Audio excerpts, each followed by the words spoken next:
आज हम बात करेंगे नेम के एट्रीब्यूट पे कि ये नेम का एट्रीब्यूट क्या होता है। ये अक्सर आप देखें H1 को, आपके फ्रेम को, आपके टेबल को, आपके डिफरेंट चीज़ों को नेम का एट्रीब्यूट दे दिया जाता है।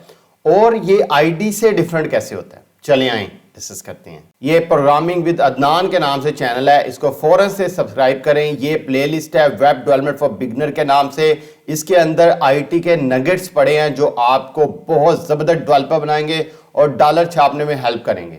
चलें आज के लेक्चर की तरफ चलते हैं। ये हमारा वो फोल्डर था, इस फोल्डर के अंदर हमने ओपन विद कोड करके इसको खोलना था, जैसे मैंने आपको पीछे इंस्टॉल करना भी दिखाया था विजुअल स्टूडियो कोड। अभी हमारे सामने डिफरेंट तरह के एट्रीब्यूट आ रहे थे। बटन आता था, बटन और बटन के आगे हम कुछ भी देते थे। इसको अज्यूम करें सबमिट बटन है इसके आगे, और हम इसके आगे एक आईडी दे देते थे। आईडी हम इसको कोई भी कह देते थे, बटन कह देते थे, और इसी तरह इसको एक नेम दे देते थे, और नेम को भी हम लेट्स अज्यूम बटन कह देते थे।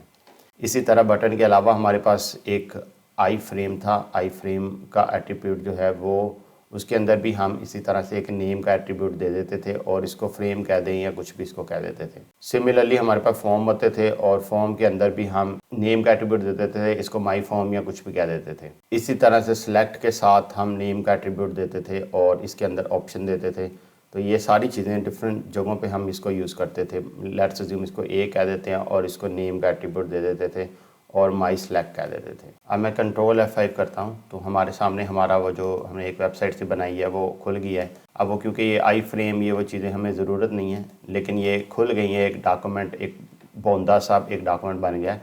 अभी हमारा मकसद डॉक्यूमेंट बनाना नहीं है, अभी सिर्फ हमने ये देखना है कि हुआ क्या। अगर आप इसको खोलें तो ये देखें आई फ्रेम आपके सामने आ रहा है। इसको एक नेम दिया हुआ है, एक सिलेक्ट का बॉक्स है, इसको एक नेम दिया हुआ है, एक H1 का बॉक्स है, इसको नेम दिया हुआ है। अभी मैं एक काम करता हूँ, एक H1 की टैग ले लेता हूँ। H1 के टैग के अंदर मैं अपना नाम लिख देता हूँ अदनानुल हक के नाम से, और इधर मैं एक नेम का एट्रीब्यूट दे देता हूँ, और नेम के एट्रीब्यूट को मैं इधर कह देता हूँ कि माई नेम। अब मैं नेम के एट्रीब्यूट को, मैंने इस आईडी को एक नेम असाइन कर दिया है, और मैंने इसको एक आईडी भी असाइन कर देता हूँ। आईडी असाइन करता हूँ, इसको मैं कहता हूँ माई नेम आईडी। ये मैंने दो एट्रीब्यूट असाइन कर दिए हैं इसको। अब ये जो आईडी का एलिमेंट होता है ना, जो आपके सामने आईडी लिखी आ रही होती है, ये आईडी का जो रोल होता है ये होता है कि आईडी को आप किसी भी फ्रंट एंड लैंग्वेज में, जैसे कि HTML है, जैसे कि CSS है, जैसे कि जावास्क्रिप्ट है, इसमें यूज़ करके इसको आप कॉल कर सकते हैं, इसको यूज़ कर सकते हैं, इससे डॉक्यूमेंट टैग को पहचान सकते हैं। ये काम है हमारे आईडी का। मिसाल के तौर पे मैंने आपको एक स्क्रिप्ट का टैग बनाया के बताया था। स्क्रिप्ट अभी हमने ये सीखनी है आगे जाके, लेकिन एक मैंने इसके स्क्रिप्ट के टैग के बारे में आपको बता दिया था कि जो स्क्रिप्ट का टैग है ये बेसिकली इसका जो काम है अल्टीमेटली स्क्रिप्ट के टैग का ये होता है कि आप इसके अंदर जावास्क्रिप्ट लिख पाते हो स्क्रिप्ट के टैग के अंदर।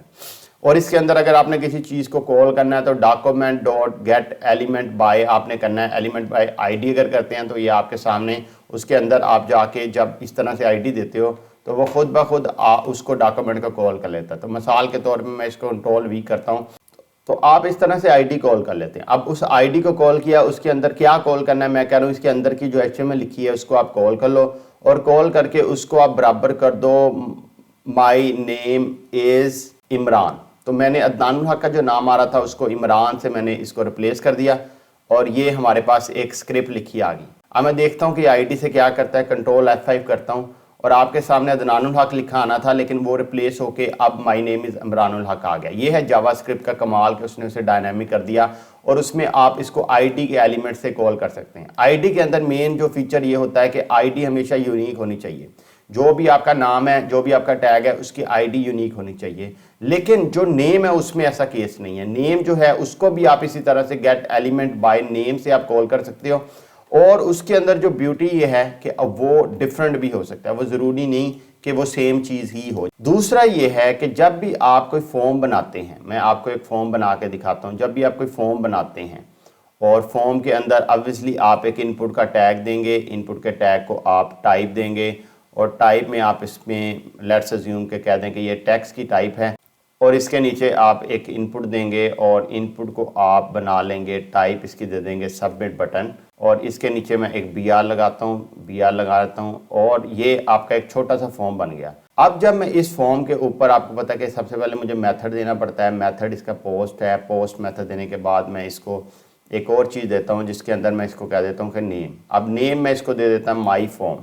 तो ये जो नेम और आईडी के अंदर एक और मेजर फ़र्क ये है कि जो आईडी है ये आपकी ज़्यादातर जो एक्सटर्नल लैंग्वेज है उसके लिए यूज़ होती है, जैसा कि आपकी यूज़र एंड की लैंग्वेज है जो कि HTML है, जावास्क्रिप्ट है, CSS है, इसके अंदर ये यूज़ होती है। जबकि ये नेम का एट्रीब्यूट ये सर्वर साइड पे जो लैंग्वेज है उसके साथ इंटरेक्ट करता है। तो डिफरेंट प्रॉपर्टीज़ जैसे कि बटन है, इसके अंदर हमारा एक डाटा आ रहा है, जैसे कि हमारा फील्ड सेट है, इसके अंदर हमारा एक डाटा आ रहा है, जैसे कि हमारी प्रॉपर्टी फॉर्म है, इसके अंदर हमारा एक डाटा आ रहा है, जैसे कि हमारी एक प्रॉपर्टी ऑब्जेक्ट है, इसके अंदर हमारा एक डाटा आ रहा है। इसी तरह जैसे कि हमारी एक प्रॉपर्टी इमेज है, इसके अंदर हमारा एक डाटा आ रहा है। अब मैं ना आपको एक नई चीज़ सिखाऊंगा कि मैं एक साथ ये जितने भी मेरे पास टैग आ रहे हैं सब के अंदर मैं एक साथ लिखूंगा। तो मैं आल्ट दबाऊंगा, उसके साथ मैं हर एक जहाँ जहाँ मैंने आगे लिखना है उसके ऊपर मैं ऐसे ऐसे इंटर दबाऊंगा और इंटर दबा के मैं अब देखें जो लिखूंगा वो लिखा जाएगा। मैं आगे करता हूँ, इसके आगे मैं नेम लिखता हूँ, देखें सबके आगे नेम लिखा गया। आगे मैं इसके अंदर नेम लिखता हूँ माई नेम और ये देखें एक साथ सबके अंदर ऑटोमेटिकली लिखा गया। किया मैंने क्या है, मैंने आल्ट दबाया है, दबाने के बाद मैंने उसको दबाई रखा है और जहाँ जहाँ मैंने लिखना था सब पे मैंने क्लिक किया है और उसके बाद आल्ट को मैंने छोड़ दिया है और अब मैं जो भी लिख रहा हूँ वो सबके आगे लिखा जा रहा है। आगे मैं इसके आगे आईडी लिखता हूँ, आईडी में मैं कुछ भी लिख सकता हूँ माई बटन्स। आगे मैं जो भी लिख रहा हूँ क्लास लिख रहा हूँ माई क्लास। ये देखें सबके साथ एक साथ लिखा जा रहा है और मेरा कितना टाइम बच रहा है। मैं अगर एक साथ मैंने लिखना होता एक एक करके तो मुझे कितना टाइम लगता है, लेकिन मैंने एक एक करके सबके साथ लिखा तो बड़े आराम के साथ मैंने उसके अंदर लिख लिया। तो अब नेम का जो टैग है मैंने आपको बताया कि ये सर्वर साइड लैंग्वेज के साथ कम्युनिकेट करता है। तो अब जब भी आप अपना इनपुट टैग लेंगे उस इनपुट टैग को आप नेम इसलिए देते हैं ताकि सर्वर भी उसको पहचान पाए उस नेम को कि ये किस चीज़ का टैग है। ये मिसाल के तौर पे नेम का टैग है या फर्स्ट नेम का टैग है। तो ये सारी चीज़ें सर्वर को पहचानने में हेल्प करती हैं बैकएंड लैंग्वेज को।